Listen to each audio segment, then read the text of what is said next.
कमला दिल की बहुत साफ थी, मगर बिजली का बिल देखकर मानो उसके शरीर पर सांप लिपटने लगते हों। कमला का एक ही बेटा था सुजीत, जिसे वो जब देखो बिजली की बचत के लिए टोका रहा करती और परेशान भी किया करती। ऐसे ही एक दिन कमला अपने बेटे सुजीत से कहती है, सुजीत, आज तेरी छुट्टी है तो क्या सारा दिन एसी के आगे पड़ा रहेगा? पता भी है कि एसी का बिल कितना आता है। अगर तू 1 महीने एसी चला ले तो बिल देने के लिए मुझे अपनी किडनी बेचनी पड़ेगी। जा बाहर जा, थोड़ा घूम के आ जा। माँ, मुझे आराम करने दो, मुझे नहीं जाना कहीं पे। धूप देखी है, अगर बंदा गर्मी की दोपहर में एसी नहीं चलाएगा तो क्या सर्दी में चलाएगा? मैं एसी बंद कर रही हूँ। अगर तुझे एसी चलानी है तो मेरी लाश पर गुजर के चलानी पड़ेगी। कमला ये बोलकर एसी बंद कर देती है और शाम होती है तो कमला घर का सामान लाने मार्केट की तरफ चली जाती है। कमला मार्केट से वापस आ रही थी और खुश होकर वो अपने बेटे को आवाज लगाते हुए कहती है, मैंने ऐसा रास्ता निकाला है कि अब तुझे गर्मी भी नहीं लगेगी और बिजली भी बचेगी। अब क्या तरकीब निकाली है? कमला थैले में से हाथ पंखा निकालकर सुजीत से कहती है, ले, इससे हवा कर, इससे तुझे हवा भी लगेगी, बिजली भी बचेगी और तेरे हाथों की एक्सरसाइज भी होगी। माँ, आप हद करती हो। अब एसी होने के बावजूद हाथ से पंखा करूँ? अब सुजीत ये बोलकर बाहर चला जाता है। कमला किसी की नहीं सुनती और आए दिन बिजली बचाने के लिए अजीब और गरीब नुस्खे किया करती। लेकिन सुजीत भी कहाँ कम था। जब कमला आसपास नहीं होती तो सुजीत जी भरकर बिजली का इस्तेमाल करता। तभी एक दिन कमला दहाड़े मार मार कर रो रही थी। उसके रोने की आवाज सुनकर सुजीत डर जाता है। क्या हो गया माँ, रो क्यों रही हो? कोई मर गया है क्या? कोई क्या मरेगा, मैं ही मर गई। अरे कुछ बताओगी भी, क्या हुआ है? मैं लुट गई, बर्बाद हो गई। हाय ऊपर वाले, ये कैसा दिन दिखा दिया तूने। मैंने इतनी बिजली बचाई फिर भी 1000 रुपए बिल आया। माँ, बस 1000 है, ज्यादा थोड़ी है। रो क्यों रही हो? हद करता है, 1000 कम है क्या? अरे मेरे जमाने में 1000 रुपए में क्या क्या खरीद लेती। मैं ऐसे चुप नहीं बैठूंगी, मैं बिजली वालों पर केस करूंगी। अरे माँ, इतना मत सोचो, मैं भर दूंगा बिल।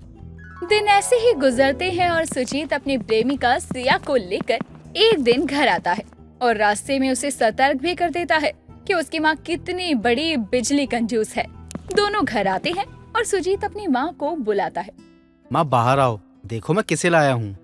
कमला भी अपनी बेटी की आवाज को सुनकर बाहर आती है और बाहर आकर कहती है, अरे ये तो कल्लू हलवाई की लड़की सिया है ना? ये तेरे साथ क्या कर रही है? हाँ माँ, ये वही है। हम दोनों एक दूसरे से बहुत प्यार करते हैं और शादी करना चाहते हैं। हाँ माँ जी, मैं आपकी लाडली से बहुत प्यार करती हूँ। प्लीज अपना लीजिए मुझे। ऐसे कैसे? पहले मैं तेरा टेस्ट लूंगी।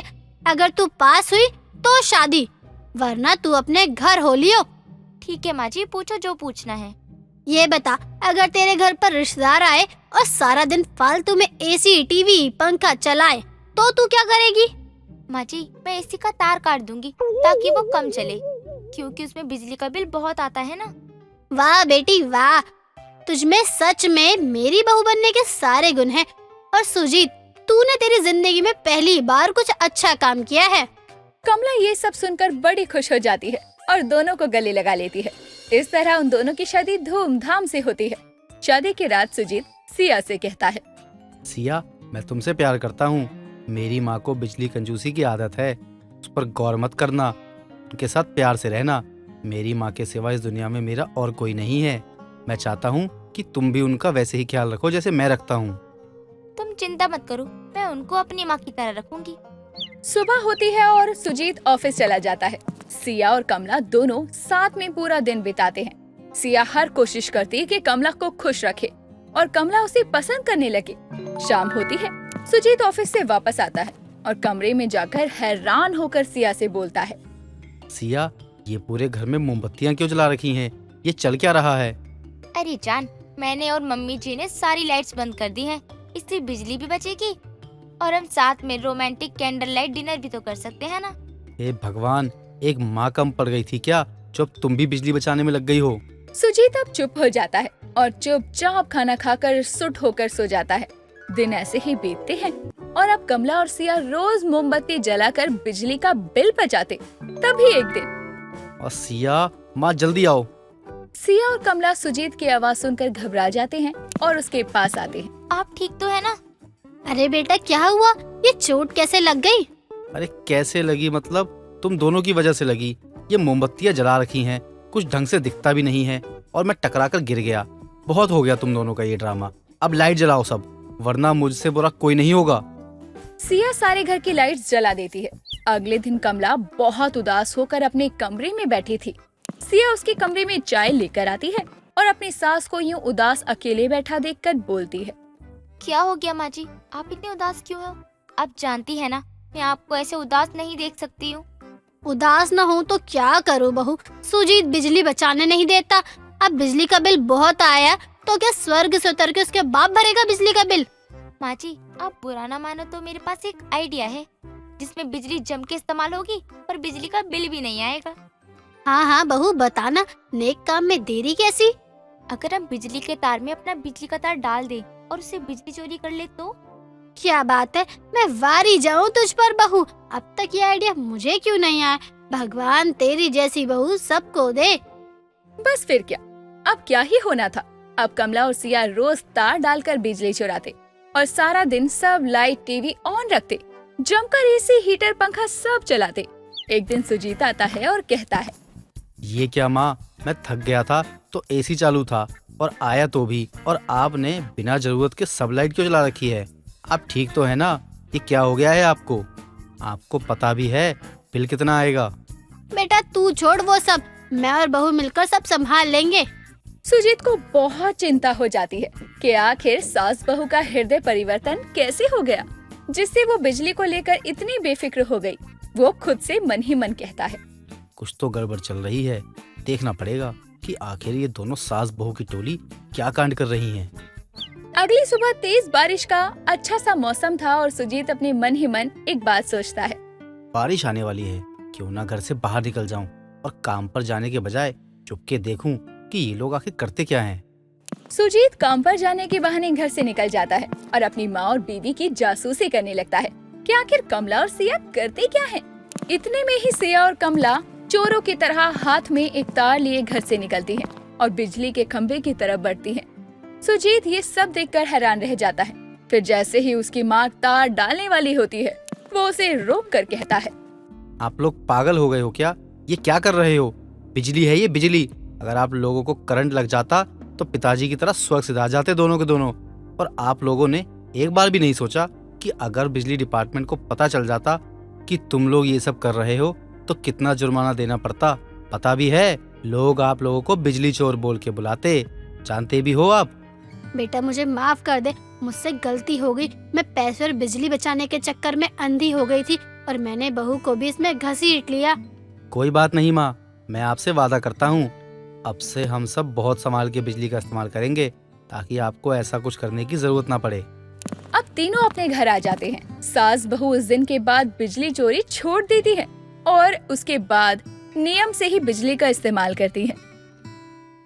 रौनकपुर गांव में जगदीश अपनी पत्नी माला के साथ रहा करता था। जगदीश बहुत मेहनती था, लेकिन उसकी मेहनत की आधी कमाई उसके साले पर खर्च होती थी। एक रोज सुबह सुबह जगदीश अपने गांव की टीनू चाय वाले की टपरी पर चाय पीने आता है। टीनू, एक कप चाय पिला दे और थोड़ा जल्दी बना दियो, खेत भी जाना है। सुबह से घर में आकर बैठ गया 1.5 फुटिया। दिल तो करता है इसे घूमने ले जाऊं और बस या ट्रेन के आगे धक्का दे दूं। जगदीश ये सोच ही रहा होता है कि तभी चाय वाला टीनू जगदीश को चाय का बिल 200 रुपए बताता है। अरे टीनू भाई, यहाँ जितने भी लोग चाय पी रहे हैं इन सब का हिसाब आप मुझे क्यों बता रहे हो? नहीं नहीं जगदीश, ये पूरे गांव का चाय का हिसाब नहीं है। ये जो तेरा साला 1.5 फुटिया चाय पीकर गया है उसी का हिसाब बता रहा है मेरा टीनू। हे प्रभु, मुझे बता दो, मैं शादी करके अपनी पत्नी लाया हूँ या उसका भाई दहेज में लेके आया हूँ जो यहाँ आकर मेरा आधा घर वाला बना हुआ है। इस 1.5 फुटिया ने ना मेरी नाक में दम कर रखा है हर जगह। मैं तेरा दुख समझ सकती हूँ जगदीश, लेकिन अभी तेरे दुख से ज्यादा पैसों की जरूरत है। ला दे ताकि मैं दूध लेकर आऊं। जगदीश जहाँ जाता उससे पहले ही उसका साला 1.5 फुटिया पहुँच चुका होता। अब जगदीश घर जाता है तो देखता है उसकी पत्नी माला उसके साले को गर्मा गर्म रोटी बनाकर खिला रही थी। वाह वाह, क्या बात है साले जी, बहुत भूख लग रही होगी ना चाय पीकर। माला, साले जी को 2 रोटी दो। आपको कितनी बार बताया है कि खाते वक्त दुश्मन को भी बुरा नहीं बोलते। एक आप है कि अरे माला, मैं तो कह ही रहा हूँ ना, खिलाओ इन्हें। मैंने कहाँ कुछ कहा। खाओ खाओ खाओ। क्या करके आया है आज फिर तू? आज फिर से प्यार से बात कर रहे हैं ये। जरूर तूने कोई कांड किया है। नहीं नहीं दीदी, कुछ नहीं किया मैंने। वो तो जीजा जी को बस सुनाने का मौका चाहिए। नहीं नहीं, मैं उन्हें देख लूंगी। तू खाना खा और रोटी दूं।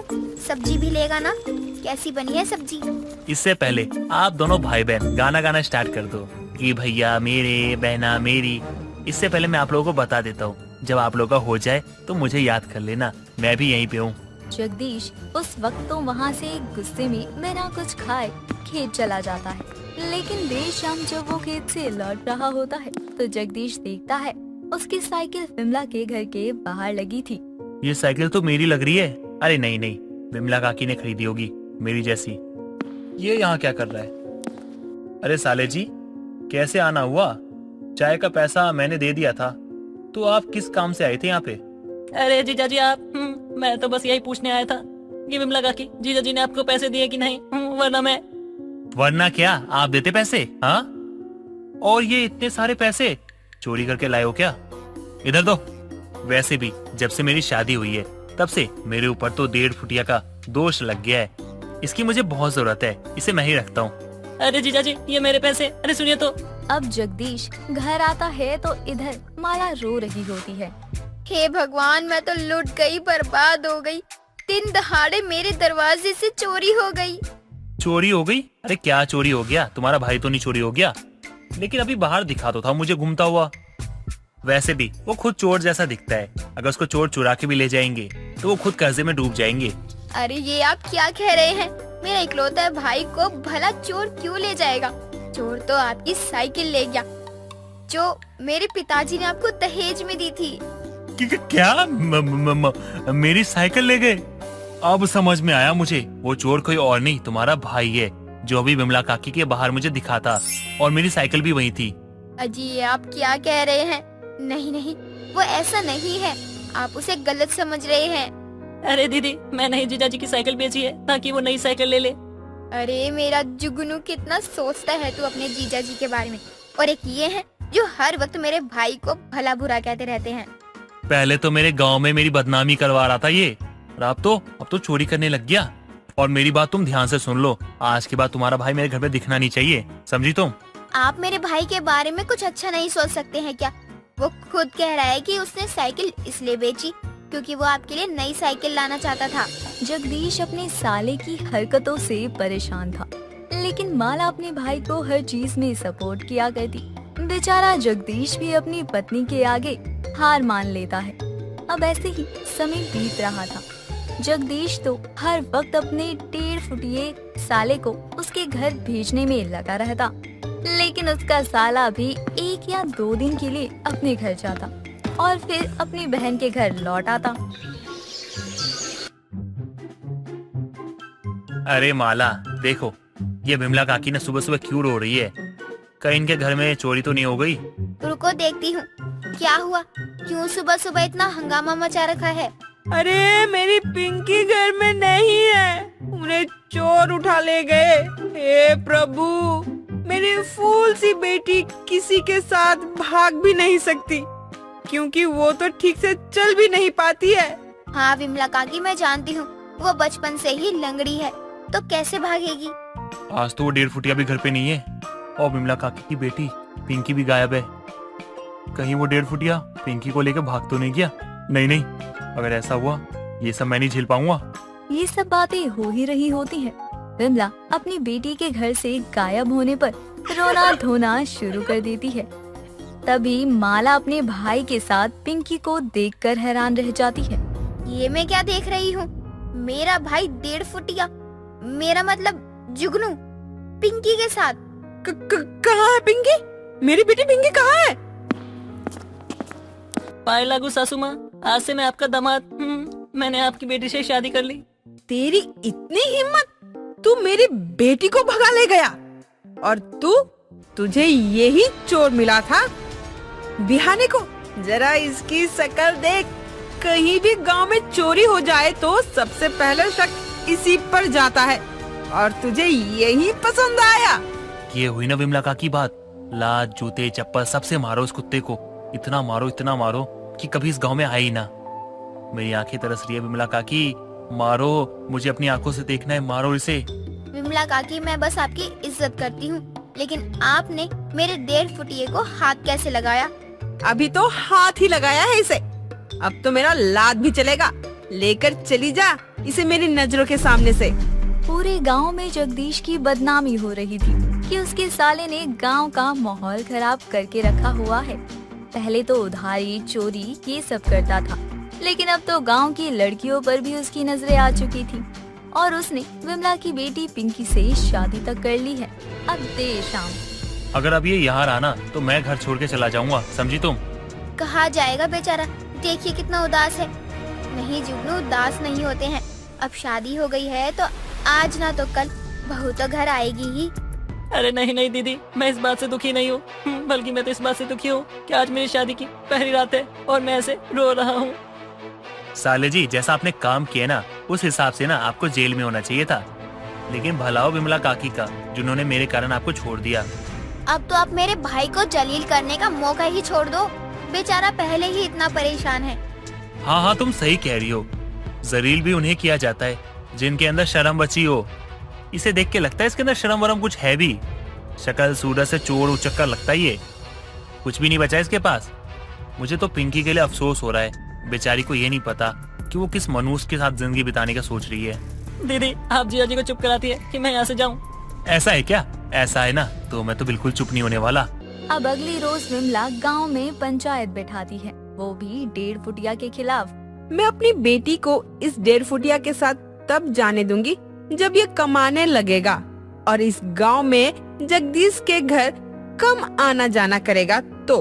पहली बात तो ये सासू माँ, मेरा नाम जुगनू है, जुगनू। और हाँ, 1.5 फुटिया मत बोला करो मुझे, मैं आपका दामाद हूँ और दामाद भगवान का रूप होता है। और बात रही पैसे कमाने की तो ठीक है, मैं पैसे कमाऊंगा, काम करूंगा मैं। और हाँ, अपने जीजाजी के घर भी कम आऊंगा, ये बात भी मैं मान लूंगा। अरे बिमला काकी, इतनी खुशी तो मुझे आज से पहले कभी नहीं हुई। आप तो भगवान हो भगवान, आपने मुझे एक ही पल में ऐसे घटिया से साले से मुक्ति दिलवा दी। 1.5 फुटिया यानी जुगनू अपनी सास विमला की बात मानकर काम ढूंढता है और अपनी बहन के घर भी कम आना जाना करता है, जिसके बाद ही कुछ समय में पिंकी को विमला 1.5 फुटिया के साथ उसके घर जाने देती है। आरती दिखने में बहुत खूबसूरत थी, लेकिन एक कमी के कारण उसे हमेशा लड़के रिजेक्ट किया करते थे। एक दिन आरती अपनी माँ से कहती है, माँ देखो ना, मेरे कान कितने छोटे हैं और हमेशा लड़के वाले मेरी कान की वजह से मुझे रिजेक्ट कर देते हैं। आप मुझे अब बड़े झुमके दिलाओ ना, वरना मेरे कान बड़े करवा दो। कुछ भी करो, लेकिन कर दो। कैसी पागलों वाली बात कर रही है तू? पागल तो नहीं हो गई है? तुझे पता है मेरी शादी से पहले मुझे 10 लड़के देखने आए थे और सबने ही मना कर दिया था। फिर तेरे पापा आए और मुझे पसंद कर लिया, फिर हमारी शादी हो गई। माँ आप कितनी बार झूठ बोलोगी? पहले कुछ और कहानी बनाती हो, फिर उसके बाद कुछ और कहानी। कभी तो आप एक ही कहानी बताया करो। बेटा निराश नहीं होते, तेरी भी शादी जरूर होगी, भले ही उसमें वक्त लगेगा। हाँ, तब तक मैं छोटी कान वाली लड़की ऐसे ही वर्ड सुनती रहूं। वाह माँ, क्या बात है, आपको अपनी बेटी पर जरा भी तरस नहीं आता है। ठीक है, चल तुझे कुछ बड़े झुमके दिलवा दूं ताकि तुझे कोई कुछ कहे ना। सुनीता आरती को बड़े झुमके दिलवा कर लाती है। ऐसे ही कुछ दिनों बाद आरती को विशाल नाम का लड़का देखने आता है और उन दोनों की शादी भी हो जाती है। शादी के कुछ महीनों तक बड़े अच्छे से दिन कट जाते हैं, लेकिन एक दिन आरती विशाल से कहती है, ए जी सुनिए ना, मुझे आपसे बहुत जरूरी बात करनी है। आपको पता है ना, मैंने बहुत दिनों से कुछ खरीदारी नहीं की है। अच्छा ऐसी बात है क्या? चलो फिर कुछ शॉपिंग करवा कर लेकर आते हैं तुम्हें। अरे बीवी को भी खुश रखना चाहिए, वरना दाना पानी दोनों बंद करवा देगी ये। क्यों, सही कह रहा हूँ ना मैं? अजी ऐसा कुछ नहीं है, बस मुझे झुमके दिलवा दीजिए। बहुत दिन हो गए, एक ही झुमका बार बार पहनती हूँ ना, अब आप नए झुमके दिलवा दो। बस इतनी सी बात? चलो अभी दिलवाता हूँ तुम्हें बड़े बड़े झुमके। विशाल आरती को झुमके दिलवाकर घर ले आता है। अगले दिन जब आरती अपने झुमके देख रही होती है, तभी उसके घर उनकी पड़ोसन आती है। अरे विवाह, तुमने तो बहुत खूबसूरत झुमके पहने हैं। मुझे तो बड़े ही प्यारे लग रहे हैं तुम्हारे झुमके। देखकर लग रहा है बहुत हैवी होगा। तुम्हारे कान में दर्द या कट जाना ऐसा कुछ नहीं होता है क्या? नहीं, अगर दर्द होते तो क्या मैं पहनती इतने बड़े झुमके? तुम भी हद करती हो आरती। तुमने खुद पहना हुआ है, फिर भी मुझसे पूछती हो। कैसी हद? अब मुझे लगा तो मैंने अपने दिल की बात बोल दी। वैसे एक बात पूछूं तुमसे, ये बड़े झुमके कहाँ से लिए? मुझे भी बता दो। वो क्या है ना, मुझे भी लेने हैं। बड़े ही प्यारे हैं ये झुमके। तुम्हें पता है, तुम्हारी जेठानी को भी बहुत पसंद है बड़े झुमके। उसको भी बहुत शौक है बड़े झुमके पहनने का, लेकिन बहुत डरती है कि अगर कान कट गए तो। उनको बड़े झुमके पहनने का शौक है, देखकर तो कभी लगा ही नहीं। वैसे उनका सोचना भी सही है, बड़े झुमके कान खराब कर देते हैं। हाँ, तो किसने कहा है कि हर रोज पहनो? कभी कभार पहना करो, ताकि शौक भी पूरा हो जाए और कान भी ना कटे। विभा के बड़े झुमके देखकर आरती का भी मन मचलने लगता है और वो अपनी जेठानी निशा से कहती है, भाभी, मुझे विवाह के जैसे बड़े झुमके पहनने हैं। क्या आप मुझे दिलवा सकती हो बाजार से? क्या बात कर रही हो आरती, पागल हो गई हो क्या? वैसे झुमके पहनने से कान कट जाते हैं, बेकार होता है। पैसे भी बर्बाद और हमारे कान भी कट जाते हैं। ठीक है भाभी, आप मुझे मत दिलाओ। मैं विशाल जी से बोलकर मंगवा लूंगी बड़े झुमके। अगर नहीं दिलवाए तो मैं खुद चली जाऊंगी। क्या हुआ? कहाँ जाने की बात हो रही है मेरी जान? विशाल जी, मुझे बड़े झुमके पहनने हैं और मैं चाहती हूँ कि आप मुझे आज ही दिलवाइए। अरे ये क्या बात हो गई? ऐसे कैसे शौक अचानक से बदल गए? पहले तो तुम छोटे झुमके पहना करती थी, अब अचानक से बड़े झुमके में शिफ्ट हो गई। अरे मन है मेरा, अगर मुझे मेरा हक नहीं मिला तो मैं खाना पीना कुछ भी नहीं खाऊंगी। मुझे चाहिए चाहिए चाहिए। बस आप इतना कह दो कि आप दिलवा रहे हो या नहीं। देवर जी, ले जाइए बड़े झुमके दिलवाने घर की छोटी बहू को, वरना कलेश कर देगी लगता है। आज झुमके लेकर ही तो मानेगी ये। विशाल आरती को फिर से झुमके दिलवाकर लेकर आता है और फिर कुछ दिन बाद आरती की जेठानी उसे चिढ़ाते हुए कहती है, अच्छा आरती, मुझे ये बताओ, तुम बड़े वाले झुमके इसीलिए पहन रही हो ना, ताकि सबको पता लगे कि तुम्हारे कान हैं जो कि दिखते नहीं हैं, इसीलिए तुम बड़े झुमके पहनती हो ना? भाभी, आज तक तो मुझे कभी साबित करने की जरूरत नहीं हुई, लेकिन आप जैसे कुछ लोग मिल गए ना, तो उनको ही दिखाकर बोलूंगी। लो भाई, मेरे कान हैं लेकिन छोटे हैं, तभी झुमके पहनने हैं। अरे छोटी, पागल जैसी बात क्यों कर रही है? मैं तो मजाक कर रही थी। चल, अब गुस्से को थूक दे और आज मैं तुझे बड़े झुमके दिलवाती हूँ। अरे नहीं नहीं, मुझे नहीं चाहिए कोई झुमका। अभी आप झुमका दिलाओगी, बाद में ताने मार मार कर वसूल भी कर लोगी। ना बाबा ना, मुझे नहीं चाहिए। मैं खुद मंगवा लूंगी अपने प्यारे पति देव से। अरे देवर जी दिलवाएं या मैं दिलवाऊं, बात तो एक ही है ना। अब जिद छोड़ो और चल दो मेरे साथ। आज मैं तुम्हें झुमके दिलवाती हूँ, बड़े झुमके पहनने वाली छोटी बहू। नहीं भाभी, मैंने कह दिया ना, मुझे झुमके नहीं चाहिए। मैं विशाल जी के साथ जाकर ले आऊंगी, आप उसकी चिंता मत कीजिए। अरे पागल, मैं तुम्हें सोने के झुमके दिलवाना चाहती हूँ, ताकि बाद में कभी तुम्हारे कानों में कोई इन्फेक्शन ना हो। लेकिन तुम्हें तो कुछ समझ ही नहीं आता। सोने के झुमके? अरे नहीं भाभी, सोने के झुमके ना बड़े बोरिंग होते हैं। ना उसमें कोई कलर होता है ना कुछ, बस पीला सा और सुंदर सा दिखता है। मुझे तो बस आर्टिफिशियल झुमके ही पसंद है, जो दिखने में सुंदर और फैशनेबल हो। आप रहने दो, अब तो मैं अपने पति से ही मंगवाऊंगी। आरती अपने पति के आने का इंतजार करती है। कुछ देर बाद जैसे विशाल घर आता है, तभी आरती विशाल से झुमके दिलवाने की बात करती है, लेकिन इस बार विशाल मना कर देता है। तभी रोते हुए आरती खुद से बोलती है, सब समझती हूँ, मैंने एक बार क्या कह दिया झुमकों के बारे में, मुझे मना कर दिया। आज तक मुझे किसी ने मना नहीं किया। अब देखना, खुद के झुमके मैं खुद से लाऊंगी। क्या हो गया छोटी, रो क्यों रही हो? अब इतनी भी बड़ी बात नहीं हुई जो तुम ऐसे रो रही हो। एक झुमके के लिए ही तो मना किया है देवर जी ने। लेकिन भाभी, उनको पता है कि मुझे झुमके कितने अच्छे लगते हैं, फिर भी मेरे साथ ऐसा किया। आज के बाद मैं अपने लिए झुमका खुद से लेकर आऊंगी। मुझे लगा तुम कहोगी कि आज के बाद कभी झुमके नहीं पहनोगी, लेकिन ये तो उल्टा ही हो गया। तुम्हें कोई समझा नहीं सकता। जब तुम्हारे कान में प्रॉब्लम होगी ना, तब जाकर तुम्हें अकल आएगी।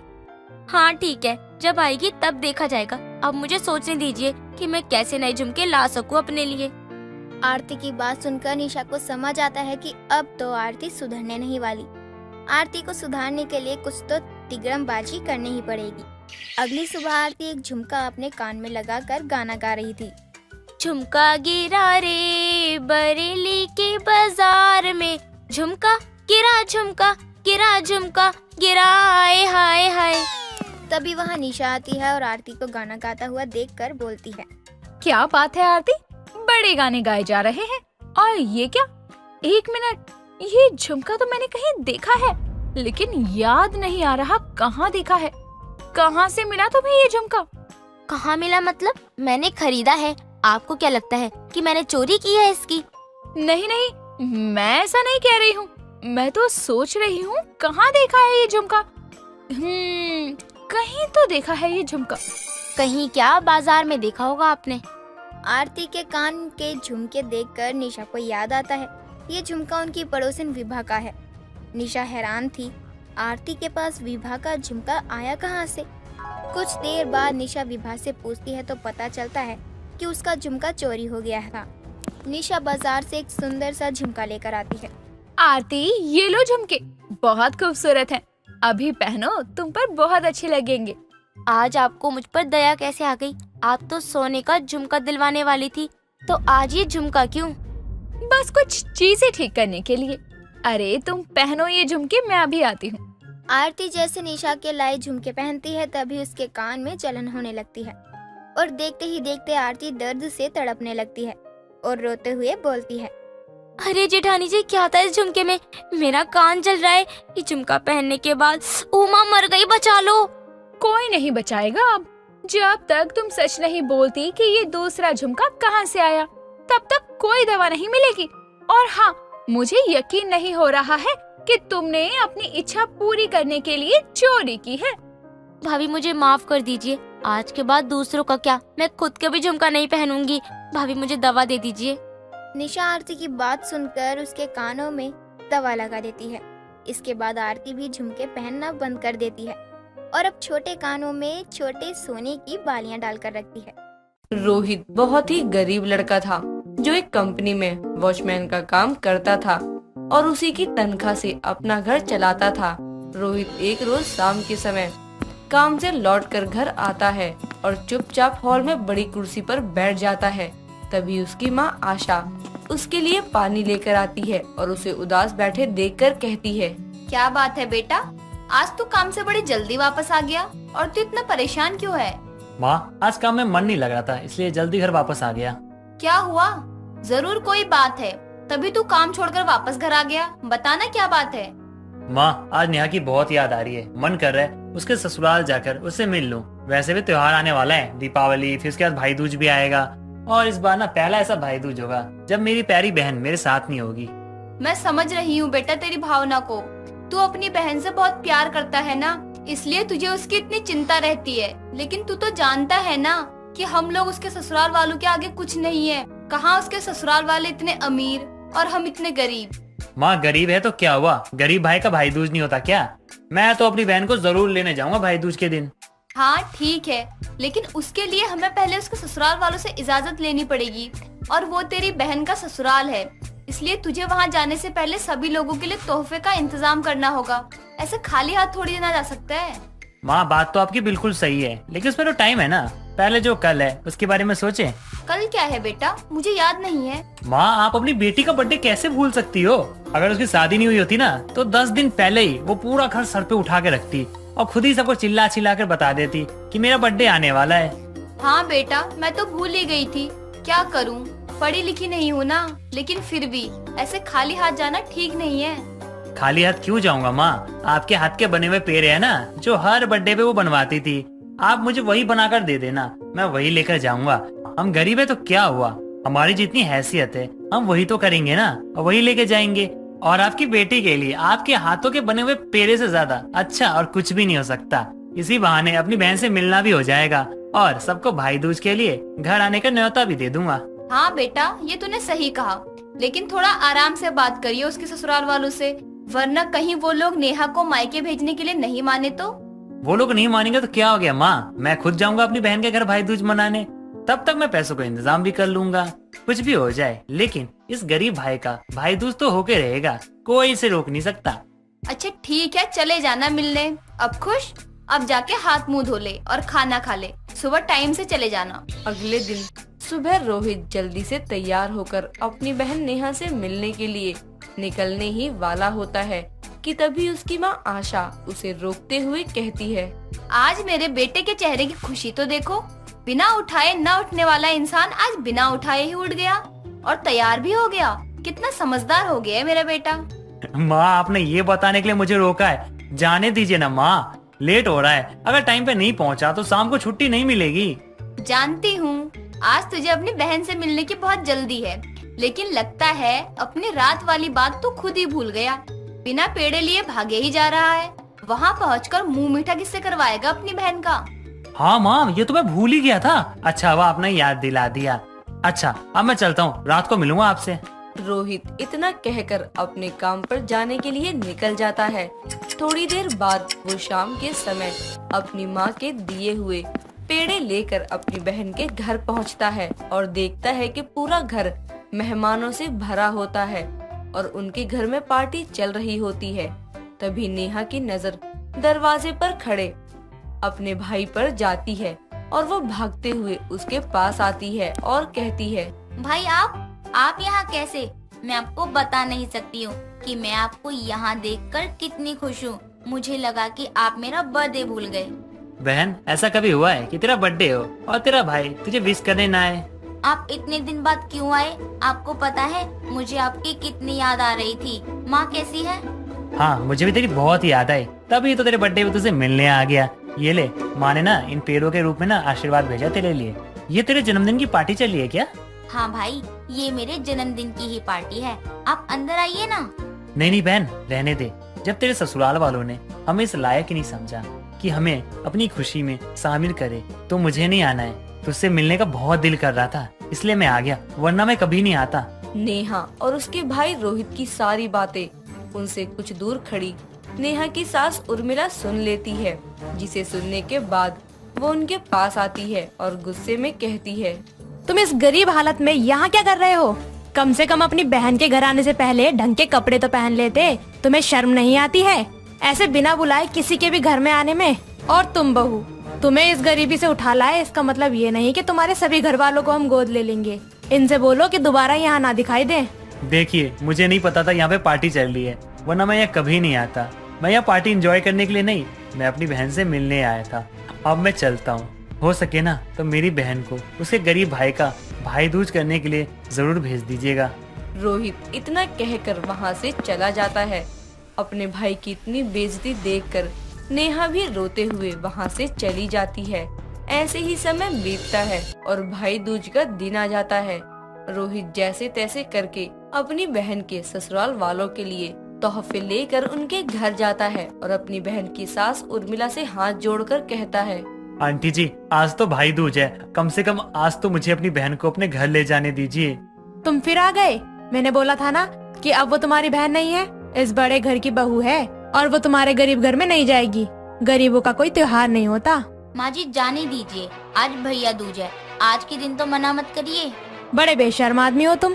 मैंने तुमसे कहा था ना कि ये तुम्हारे घर नहीं जाएगी, और अगर तुम्हारे साथ जाएगी तो दोबारा इस घर में नहीं आएगी, और अब तुम मेरे घर दोबारा मत आना। उर्मिला की बात सुनकर रोहित बहुत दुखी हो जाता है और आगे बिना कुछ बोले ही अकेले ही अपने घर चला जाता है और अपनी माँ को सारी बातें बताते हुए कहता है, माँ, इस बार मेरी बहन अपने गरीब भाई का भाई दूज नहीं कर पाएगी। उसके ससुराल वालों ने मुझे धक्के मार कर निकाल दिया और उसे आने भी नहीं दिया। क्या सच में इस बार मेरा भाई दूज नहीं होगा माँ? रोहित इतना कहकर उदास होकर अपने कमरे में चला जाता है। वहीं दूसरी तरफ नेहा अपने भाई का भाई दूज ना कर पाने की वजह से अपने कमरे में बैठी रो रही होती है। तभी उसकी ननद शालिनी वहाँ आती है। उसे देखते ही नेहा उसे रोते हुए सारी बातें बता देती है, जिसे सुनने के बाद वो नेहा का हाथ पकड़कर अपनी माँ के कमरे में लेकर जाती है और गुस्से में कहती है, माँ ये क्या तरीका है किसी के साथ ऐसे बात करने का? आज आपके पास पैसा है तो आप इंसानियत ही भूल गईं। आज आपने जो भी भाभी के भाई के साथ किया वो भी सिर्फ इसलिए क्योंकि वो गरीब है। अगर मेरे ससुराल वालों ने भाई के साथ ऐसा किया होता तो आपको कैसा लगता? क्योंकि बुरा मत मानिएगा, लेकिन मेरे ससुराल वाले आपसे कई ज्यादा अमीर हैं। रिश्ते अमीरी और गरीबी देखकर नहीं, दिल से निभाए जाते हैं। जाने दीजिए ननद जी, आपको माँ जी से ऐसी बात नहीं करनी चाहिए। देखा माँ, आपने भाभी के भाई की कितनी इंसल्ट करी, फिर भी वो आपकी तरफ से ही बोल रही है। एक बार सोचकर देखिए, क्या आपने जो किया सही किया है? अपनी बेटी शालिनी की बात सुनकर उर्मिला की आंखें खुल जाती हैं और उसे अपने बर्ताव पर बहुत शर्मिंदगी महसूस होती है, जिसके बाद वो अपनी बहू से अपनी गलती की माफी मांगती है और उसे खुद अपने साथ भाई दूज के लिए उसके मायके लेकर जाती है और उसके परिवार वालों से भी माफी मांगती है। इस तरह से एक गरीब भाई का भाई दूज पूरे रीति रिवाज से और खुशी के साथ पूरा हो जाता है।